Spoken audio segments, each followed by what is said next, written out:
تراشهای CNC اکثرا دو نوع تارت داریم، تارت VDI فرم یا تارت به اصطلاح ژاپن. تارت VDI فرم که با بیس های رو تراش و داخل تراش با دنباله های مختلف 30 40 50 با این دندونه هایی که روی این دنباله به کار رفته و دندونه هایی که داخل تبلک دستگاه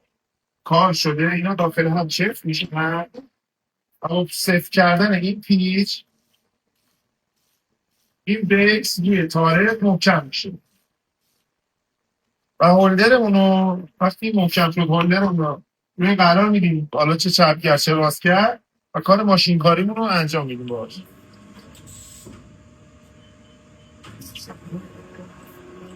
یه سری تارت هم که به اصطلاح تار ژاپنی بهش میگن، بیس ها و هولدرهای داخل تراشمون دیواره بیرونی تارت بسته میشه،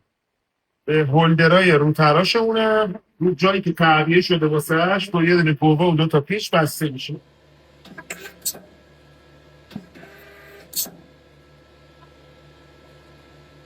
اگه مزیت این دو نوع تارت رو میدونید واسه همون کامنت کنید.